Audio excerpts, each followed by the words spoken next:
Welcome back, everyone. You may be experiencing some issues with your AirPods microphone, where for some reason the microphone on your AirPods just aren't working that well. Maybe they're just a little, maybe they just have really bad quality. Now, the number one way I typically fix this, if this ever happens to me, is essentially to look at the bottom of your specific AirPods. Now, the microphone of your AirPods is right here. So sometimes if you actually have like a bunch of dust and stuff stuck in here, that can actually cause a lot of issues.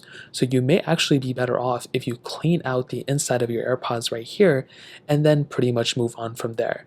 That is without a doubt one of the easiest ways you can fix this specific issue. Now, another thing that I would recommend you doing is to actually go ahead and check your specific iPhone.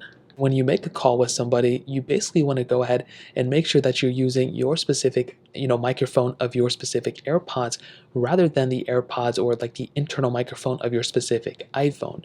So sometimes if you have your iPhone like over here and you have your AirPods in, your user or the person you're calling may actually have bad audio quality because you're not using your iPhone, microphone. So all you have to do is click on that little speaker icon and make sure you chose your AirPods rather than your specific iPhone. Now, let's say none of that stuff is working and you're still having really bad audio quality. As long as your microphones are functional and you don't have a huge issue with your AirPods microphone, you can go ahead and reset your AirPods.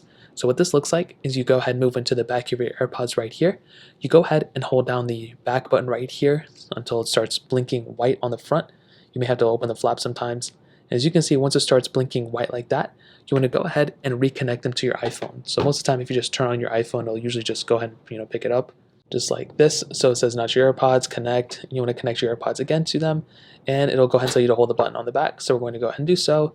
And after probably a couple seconds, and then they will be connected. You can go and set up later or whatever, but that's pretty much the process. And typically at this point, you should be good to go, and you probably won't have any issues at this point. So that's pretty much it. If you're still having issues, I'd recommend contacting Apple and then figuring it out from there. If you guys have any other questions or anything, let me know in the comment section as well. Hit the like button, that'll mean so much, but definitely hit that subscribe button. More importantly than everything else, I love every single one of you guys. Hopefully I'll catch you guys in the next video. Peace out till then.